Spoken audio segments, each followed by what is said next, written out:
Good morning. This morning I have Lala Mahoney as my guest, and she asked me if we could do something interesting to start the day. So Lala, I'm going to turn this over to you. Am I allowed to do this interview in the Moira Rose accent the whole time? No, I'm afraid not. May I respond in all memes? No, I'm afraid not. Am I allowed to curse during this interview? No, I'm afraid not. Can I just get it out before Get it we out. start?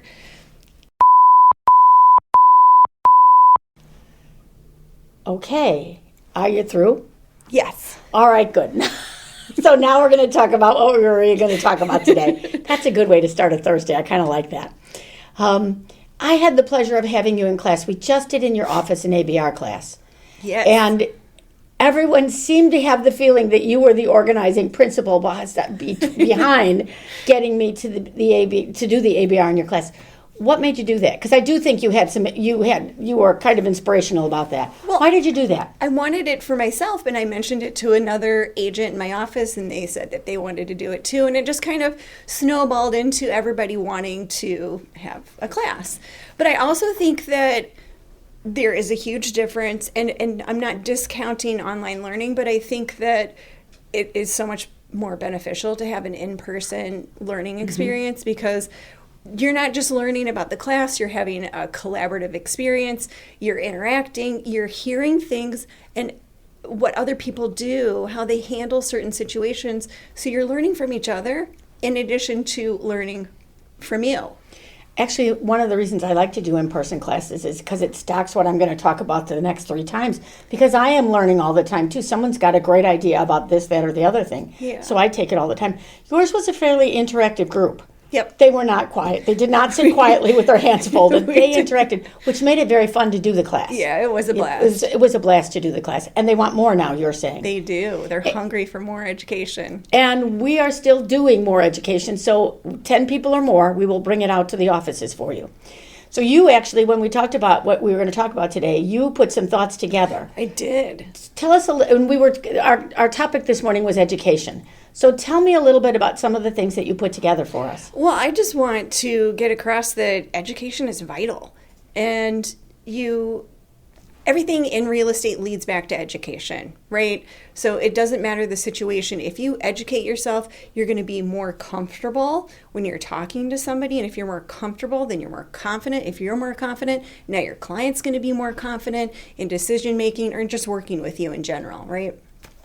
Some of the classes you told me you took, you actually continue to take classes beyond just your continuing education. I do. Other than my ABR, what's your favorite class that you took? I can't help myself. Yeah. Well, I think that the one that I took that you were not super impressed with, but that's okay because now I'm going to do another negotiating class. I took the real estate negotiating expert class, and that is a certificate that I like to tout that, oh, I can negotiate better because I have this certificate. And I do think it's helped me, but I'm going to do the certified negotiating expert We're probably going to do that one too. And I Yes. think that that's going to be really helpful. Okay. How do you use your certificates? You've got a certificate. How do you use it at its basic level to make more money? Well, I can show my expertise. When I am trying to explain how I'm going to service a buyer or communicate how I am a great agent, then I can say, these are my certificates, this is what I specialize in, and I think that helps to gain more business, but also just do a better job. Okay. What else have you got written down in the book? I saw this morning you made notes. What else have you got for us? I have a ton of notes that I wrote for sure. But I just want to make sure that everybody knows that they need to remain compliant. I mean, that is the number one reason for education, right? But also to be knowledgeable and competitive. It enables us to provide a better service to our clients, adapt to industry changes, because I think some sort of settlement happened recently. Yes, and we have just a few changes going on. And Yeah. the big date right now is August 17th. That's the big date that everyone's fretting about. So people are kind of feeling a little panicked, and I think that if you just educate yourself, talk about it more, maybe run some dialogue, it's a continuing conversation that's going to make you feel more comfortable and confident, Right. One of the elements that I do agree with that, and one of the elements that I think goes into becoming good at what you do, I know this sounds like, oh, we're back in school, is practice. And I think that's one of the things that that our agents are going to have to do is their scripts are going to change a little bit. And they're used to their scripts being this way, and now they're going to have to shift and go a slightly different direction. And practice helps. Absolutely. Yes. Yeah. Yeah. So find somebody who you're working with. Here's my advice. Find someone you're working with. Mm-hmm. Take turns being the crabby client and present your information. And it makes you much more comfortable and all so pleasantly surprised when your real customers are not crabby. Well, and people package it differently, and maybe you learn a new way to package it, right? Yes, exactly. What else? All right. What else do I have in here? One of the big things that I liked from being in the classroom setting versus an online setting. And again, I'm not against online, but I just think that especially right now during this period of our real estate careers. Lala, we've had more people in class. I've had more people in class since last November, because there was the Halloween memo that came that we were going to, with compensation. I've had more people in class since then. What is that, 8 months now? Than I probably had in the last 5 years. And even pre-COVID, than I was having pre-COVID. People are hungry again enough to come and they want to really look someone in the eye and have a conversation about it. So I agree with you. Yeah, and you absorb it better. But also back to that collaborative learning and environment, you get to exchange ideas, best practices that are essential, and also just helping you deliver superior client service from learning from each other. Yes. One of the words you had in here was process or systems. Tell me about your systems. So I have a lot to juggle in my life. I have 2 kids, 2 dogs, 2 cats, a huge garden, all these things that I like to do, but I also love my job a lot. So I have to be really efficient on how I am doing all of these things. So old-fashioned, I write a list of things I need to do for the day, and I try to bust through those, but I also have CRM systems, a whole plan for social media. How I'm handling each thing is a system. Before we started the filming, you said an interesting thing. We were talking about phones, and both of us have turned our phones, our notifications off and the ringers off. Why are you doing that? That seems so not realtor-ish that you would actually have your phone be on silent most of the time. Well, the most important thing is now. What we're doing right now is the most important thing, right? Giving my undivided attention to you, not being pulled away every 2 seconds from some advertisement or social media notification.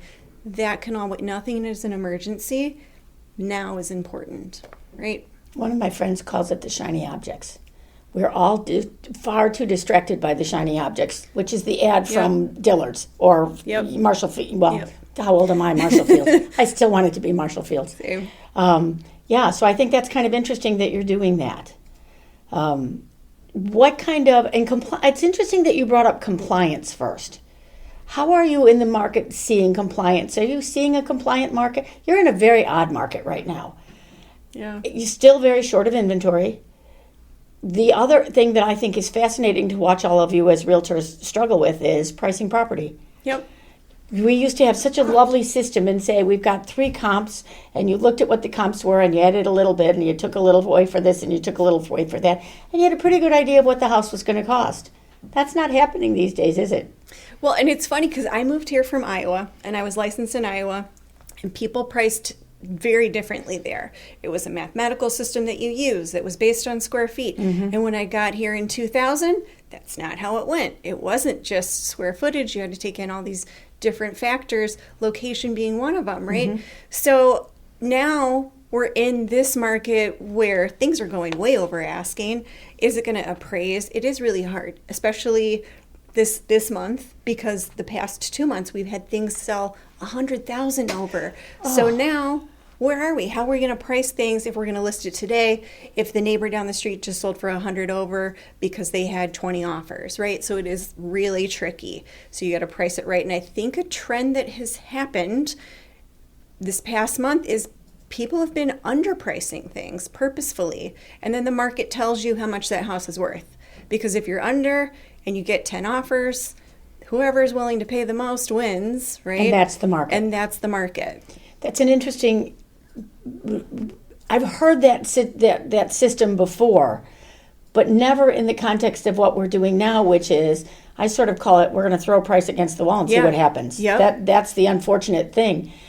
One of the courses that we teach talks all about that very systematic thing you talked about when you were learning how to do this. And I keep thinking, that doesn't hold for us right now. No, now, it may come back and hold again. Yeah. We may get back into a more balanced market eventually, because I've been in real estate long enough to know what comes goes and what goes comes. You know, I mean, it works that way. But this has been a long time market with this over asking price. Yeah. Yes.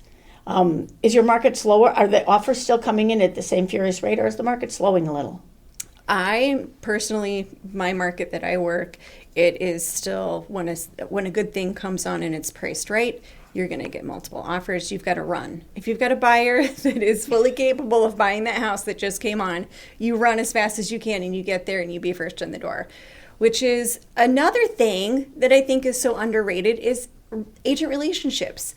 Because if you have a buyer looking for something that's yet on the market, you put the word out, and maybe the person that you know has something coming on, you can get something cooking before it even is activated.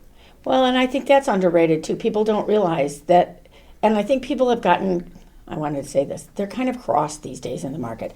They've got buyers who are angry at them. They've got sellers who think that they're going to get $1 million, and they don't always get $1 million over asking. True. And there isn't enough, it doesn't feel like there's always enough business to go around, but there aren't enough houses right now to go around. And so you've got people who are cross and crabby, and I think it comes down, it floats into the brokers as well, because they're frustrated that they can't service their clients. Nobody likes to say to a client, well, there are no houses on the market that meet your needs. Well, and it's deflating to lose over and over, especially if you're bidding $80,000 over and you're a cash buyer and you still lose. It's so deflating. For not only the client, but for the agent as well. Yep. What I've heard too often is, I showed them 5 houses. You know, we've written offers on 5 different houses. And at that point they go, I changed agents simply because you seemed unlucky. I'm not saying you, but the agent seemed unlucky. Maybe someone else has some other secret house that they know about. Magical negotiating Magical skill. or yes. It's so I think it's tricky to keep buyers loyal in a market that's like that as well. I agree. Yes. So buyer's agreements, since we're talking about buyer's agreements, you're using your buyer's agreement? Absolutely. Always used a buyer agreement my entire career. So that for me is not new. But I think some really great things that I learned from the class that you taught at our office was to include the code of ethics while I'm presenting the buyer's agreement. I think that is genius because it's going to explain exactly we're not wavering on any of this. This is how I'm going to service you. This is my duty to you. And in turn, your duty to me. So I think that was genius.